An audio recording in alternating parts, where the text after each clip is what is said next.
And I don't want anybody to take this as let kids do whatever they want, or oh, kids should be kids. Yeah, they're gonna be kids, leave them to their own devices. That is not what I'm saying in this video. The goal is to make the next generation better than us, right? Hey teammates, welcome back to Teaching with Tania. I am Tania. If you guys don't know me, I'm going to be entering my first year of teaching in the fall, but I have a lot of education experience, and I've been in pre-K, first grade, kindergarten, and now I'm entering third grade in the fall. So I'm super excited to see the different stages of development with those kiddos.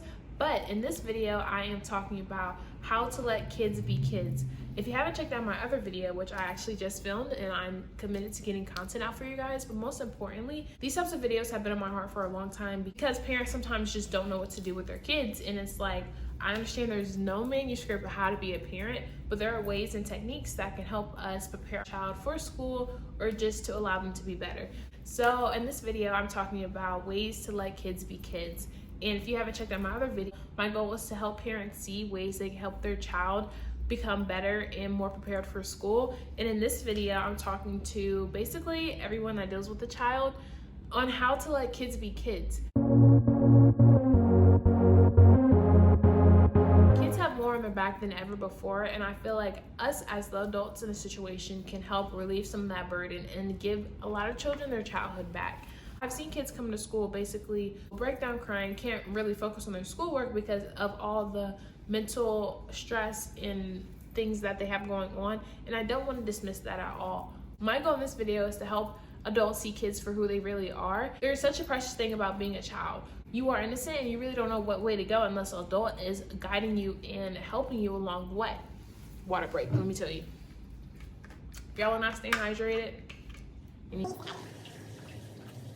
I first want to debunk the stereotype that a kid is a bad kid, or this baby's a bad baby, this kid is a bad kid. At the end of the day, they might not be making the right choices, but repeating this narrative that this kid is bad. Okay, well, what's a good kid? Show me a perfectly non-sinful, non-problematic kid, because I feel like it's in our blood to want to be mischievous or want to do the opposite of. It is up to the adults and the family and the parents to train that child in the way it should go, so that it knows, okay, yeah, this may not be right, and a way to correct it. Now that I laid that groundwork down, I now wanted to get into how to give children their childhood back, basically. I feel like after I learned the word adultification bias and how sometimes we project adult-like qualities on kids when there really are little humans and their brains are not developmentally there yet. We cannot expect a child to communicate their feelings as well as an adult. We cannot expect children to make rational decisions that you would expect adults to do.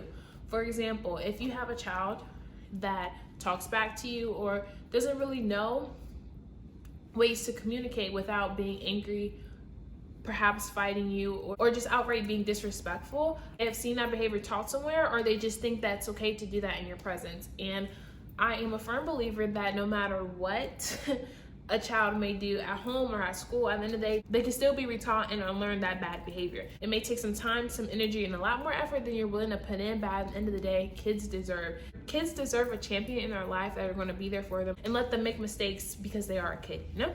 The first thing I want to talk about is when parents say, oh, I need to correct my kid so that they're a good kid. And of course you have a lot of goals and dreams for them, especially as a teacher, I do as well. High hopes, high dreams for your kids. But I feel like sometimes our correcting turns into turning a child into someone they're actually not. So for example, if I want my students to agree with me 100%, I may shut down ideas that they have or feel like, oh wow, you are really passionate about this, but you're being too loud, so let me rein you in.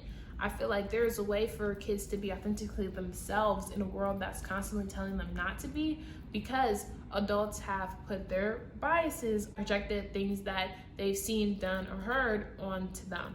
I feel like there's a way to correct a kid and let them know, like, hey, be a kid that loves to express yourself, but at the end of the day, there's a time and a place for that. Grocery store, even the library, like, that's not quite appropriate, but when you're with your friends, it's okay to laugh, have a good time. But when it's time to learn, or when it's time to wash the dishes or do chores, whatever you're asking that kid to do, just tell them, right now we're doing this, and explain to them why it's not appropriate. I also feel like sometimes we talk at kids entirely too much when you're telling a kid to do this, this, and this. Okay, what does that kid want to do? How is that kid feeling today? Another way to let kids be kids is by asking them how they're feeling. It's such a simple thing. I feel like adults do it all the time. Hi, how are you? Hi, how are you?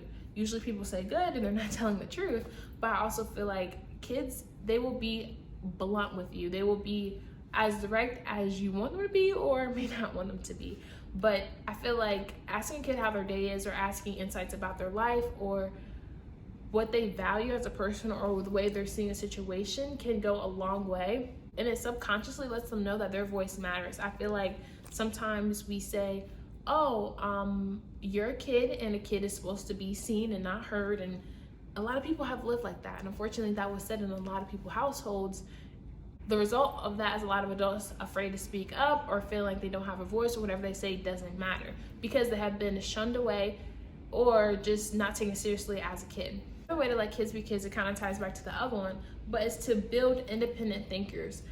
For so long, I feel like kids have been told what to do, what to say, what to think, but it's like, wow, you have a brain of your own, and just empowering them to do that. Now, this may be different than what adults may think a kid should be able to do. Building independent thinkers allow kids to be leaders. They could be at school and they see, wow, everybody else is not behaving or is doing something else, or just after school when teachers are not there, like they're doing something bad. And kids, students, children, they all need to have the ability to be able to say, wow, this is not right, and I need to be able to think for myself the consequences of this situation. I feel like once you teach a kid, okay, there are consequences to your actions, it's them in their train of mind to actually think about what they're doing, and in turn creates adults that realizes, okay, if I do this, then I know this will happen, and at the end of the day, whether it's good or bad, you're gonna have results for your actions. And that's a key lesson in life that everybody needs to know. And it's like, okay, yeah, now you know the consequences for your actions. Are you going to be okay with whatever those results are? Another way to let kids be kids, I feel like if you're a parent, teacher, like this goes for anybody working with kids, explore who they are as an individual person and celebrate that individuality. If a kid likes to play violin, a kid likes to play soccer, football, if a kid likes to paint or draw, whatever they're in, feed that curiosity, because there's a reason why they are drawn to those types of things. And I also feel like you cannot pressure a kid to do anything. Most of the time, every time I see a adult pressure a kid doing into what they don't want to do, it doesn't end up going correctly, because if a kid doesn't want to do it, then you don't want to do it. I feel like even as adults, we have to take that lesson as well, because if we don't want to do something, we most likely are not going to do it. So that goes to the same thing for kids. The next one I want to touch on is to allow kids space to process their feelings, whether that's at home, in a safe space, allowing them to talk through their day or things that happened to them, whether it was we just went through a whole pandemic, how was that for them, or what was it like going to school, or how do they like being online.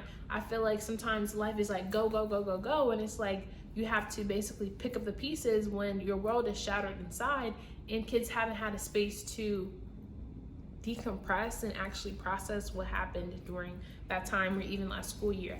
As a teacher, some ideas that I plan to do this is like during morning meeting, ask them a question how they feel about this, or having them write about their feelings, a time they were sad, a time they were happy, a time they got really excited, a time they were surprised. Things that you would think is swept under the rug. And surprisingly, when you start asking kids these questions, they will tell you and express more about themselves because they know you are a trusted adult. The last way you can help kids be kids is just by meeting them where they're at. A lot of kids, it may be hard to do this with each and every one of them, but even as a teacher with 20 to 25 students in our classroom, it's important to meet each kid where they're at. I feel like sometimes the expectations are entirely too high and kids feel like they're failing when really that's not where they're at mentally, developmentally, spiritually, emotionally, even physically. Kids may be in your space, but their mind may be somewhere else because something else is bothering them. So talking through that and allowing kids to just be. Sometimes kids just need to be. I know, and I don't want anybody to take this as let kids do whatever they want, or oh, kids should be kids. Yeah, they're going to be kids. Leave them to their own devices. That is not what I'm saying in this video.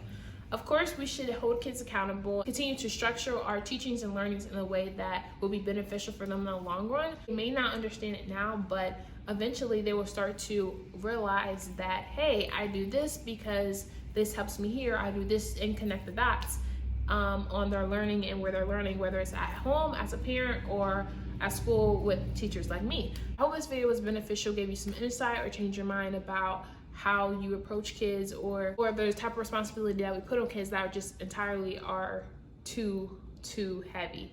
Another thing I want to say is I just watched this video of this mom had like 9 kids, and she like made her older kids take care of the younger kids, and at the end of the day, like, that's not their responsibility.